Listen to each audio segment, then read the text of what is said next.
Welcome to సినీ జోష్. నేను మీ మహా. హుషారు పిట్టలు చాలా హుషారుగా ముందుకెళ్తుంది అనమాట. మరి హుషారు పిట్టలు అంత సక్సెస్ అయ్యింది.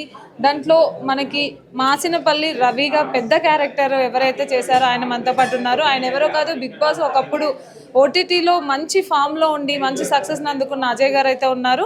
సో అజయ్ గారితో మాట్లాడదాం. హలో సార్, నమస్తే. ఆఫ్టర్ లాంగ్ టైం చూస్తున్నాము. అసలు ఏంటి సార్ కనిపించట్లేదు ఎక్కువ? ఎక్కువ బయటకు రాను బేసిక్గా, అందుకే.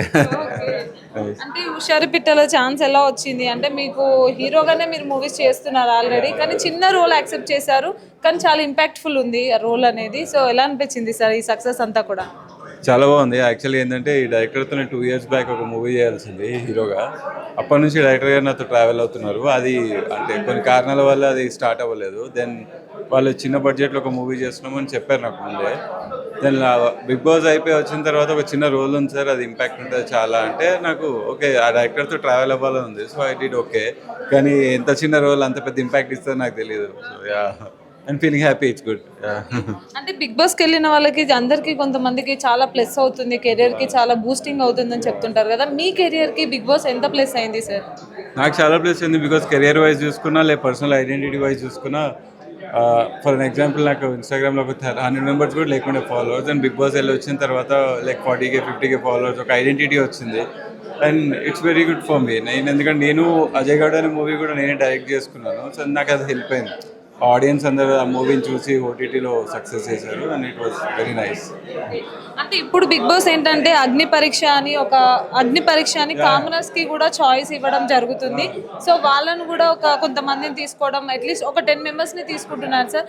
అది ఎంతవరకు బిగ్ బాస్ కి ప్లస్ అవుతుంది అంటారు? అండ్ చాలా కామన్ పీపుల్ కి కూడా సపోర్టివ్ గా ఉంటుంది, వాళ్ళ కెరీర్ కూడా యూజ్ అవుతుంది అంటున్నారు. ఎట్ ద సేమ్ టైం కొన్ని కాంట్రవర్సరీస్ నడుస్తున్నాయి ఈ మధ్య కాలంలో.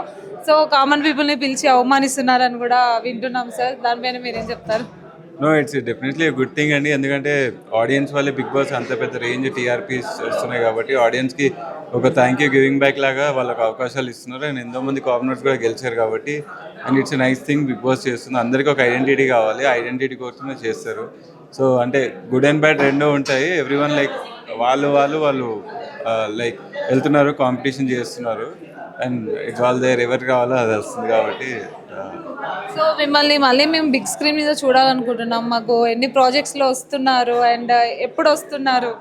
ఇక త్వరలో నేను ఈటీవీ విన్తో శతమానం భవతి డైరెక్టర్ సతీష్ వెంకటేష్ణ గారితో ఒక మూవీ చేశాను, నేను అనన్య ఇంకా చాలామంది. సో అది కథాకేలి సినిమా పేరు, అది about to release now. And ఇంకా హిందీలో ఒక ప్రాజెక్ట్ చేస్తున్నాను విలన్గా. సో అది కూడా షూట్ అవుతూ ఉంది. అండ్ నాదే ఇంకా సెకండ్ డైరెక్టోరియల్ ప్రాజెక్ట్ స్టార్ట్ అవుతుంది వెరీ సూన్. సో మంచి అప్డేట్స్తోనే మేము ముందుకు వస్తాం. ఓకే, మళ్ళీ అంటే మీరు డైరెక్టర్ అనుకోవాలా, ఇప్పుడు యాక్టర్ అనుకోవాలా, అసలు ఎందులో మీరు ముందుకెళ్తారు అనుకోవాలి సార్? మేము అన్ని సినిమా వర్కర్ని. సో బేసిక్గా డైరెక్టర్, యాక్టింగ్ ఏదైనా గుడ్ విత్ ఇట్. అంటే ఇప్పుడు అప్కమింగ్ మీరు ఇప్పుడు డైరెక్టర్గా వస్తున్నారు, యాక్టర్గా వస్తున్నారు, బట్ యాక్టర్గా 2 movies వస్తున్నాయండి రిలీజ్కి. కథాకేలి అండ్ ఇంకొక మూవీ ఉంది, ఇంకా టైటిల్ పెట్టలేదు. కురు అని ఒక మూవీ తమిళ్ తెలుగులో ఉంది, అండ్ హిందీలో డైరెక్ట్గా ఒక మూవీ చేస్తున్నాను సో విలన్గా. సో ఈ 3 movies యాజ్ అన్ యాక్టర్గా వస్తున్నాను. డైరెక్టోరియల్లీ ఇంకా ప్రొడక్షన్స్ అన్నీ ఓకే అయిన తర్వాత అఫీషియల్గా వాళ్ళు చేస్తే బాగుంటుంది అట్లా.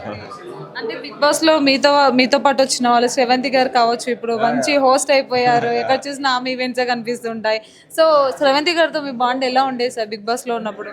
బాగుంది, సేమ్ సిస్టర్ బ్రదర్ బాండింగ్ లానే ఉండేది. And still the same. మొత్తం ఎంత బిజీ ఉన్నా ఎవ్రీ మంత్ అలా కాల్ చేసి she looks on me. So updates మాట్లాడుకుంటూ ఉంటాము, and I'm happy for her. అంటే బిగ్ బాస్లో ఉన్నప్పుడు చాలా క్లోజ్గా ఉంటారు, బయటకు వచ్చిన తర్వాత ర్యాపో అనేది కంటిన్యూ అవ్వదు, అప్పటి వరకే ఉంటుంది అని చాలామంది అపోహపడుతుంటారు. సో రియాలిటీ ఎలా ఉంటుంది సార్? పర్సనల్గా అండి, మనం ర్యాప్ ఉంచుకోవాలనుకుంటే ఉంచుకుంటారు, లేదంటే లేదు. సో అది వాళ్ళ పర్సనల్ ఇంట్రెస్ట్. కానీ నాకున్నంత ఫ్రెండ్స్, నా సీజన్ ఫ్రెండ్స్ అయితే అందరు నాకు టచ్లోనే ఉన్నారు. లైక్ అందరూ గుడ్ విత్ మీ. మీకు బాగా ఇండస్ట్రీలో మంచి బెస్ట్ ఫ్రెండ్ అంటే ఎవరు చెప్తారు? చాలామంది యాక్టర్స్ ఉన్నారు. సో బేసిక్గా నా అజయ్ గౌడ్కి చాలామంది యాక్టర్స్ సపోర్ట్ చేశారు, అందరు నా ఫ్రెండ్సే. సో సత్యదేవ్ గారు అయినా, నవీన్ చంద్ర గారు అయినా, ఆదర్శ్ శర్మ అయినా, వైష్ణవ్ తేజ్ అయినా అందరూ నాకు చాలా బాగా సపోర్ట్ చేశారు. నా ఫస్ట్ ఫిలిం అయినా వాళ్ళందరి సపోర్ట్ వల్లే నా మూవీ ఓటీటీలో రిలీజ్ అయింది. And thanks for them. నాకు Akash Puri is one of my good friend అట్లా. సార్ ఇప్పుడు మీకు అంటే చాలా గ్యాప్ తర్వాత కనిపిస్తున్నారు. ఈ గ్యాప్లో మీరు ఏం చేశారు, ఎక్కడికి వెళ్ళారు, అసలు ఎటు పోయారు అంటే ఏం చెప్తారు? గ్యాప్లో సినిమాలు చేస్తా, సినిమాలు రిలీజ్లు అయినాయి. ఈటీవీ విన్లో ప్రేమదేశం స్ట్రీమ్ అవుతుంది చూడండి. అండ్ ఈటీవీ విన్లో ఇంకా 2 సినిమాలు రిలీజ్ అయ్యాయి, గీత అండ్ గోల్డ్ అని చెప్పి. విశ్వకర్ణ ఒక మూవీ రిలీజ్ చేస్తాను, అది రిలీజ్ అయింది.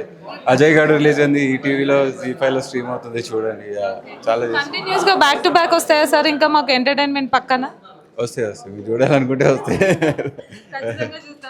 మరి విలన్ గా కూడా చేస్తా అంటున్నారు, మాకేమో మిమ్మల్ని హీరోగానే చూడాలని ఉంది. మరి విలన్ క్యారెక్టర్స్ లో మిమ్మల్ని చూస్తే మళ్ళీ మీ ఫ్యాన్స్ ఏమైపోతారు? ఫస్ట్ మూవీ నేను చేసింది విలన్, రాగల 24 గంటల్లో సత్యదేవ్ హీరో, నేను విలన్గా. సో విలన్ అనేది స్టార్ట్ అయ్యారు. Thank you sir, thank you so much. All the best, thank you.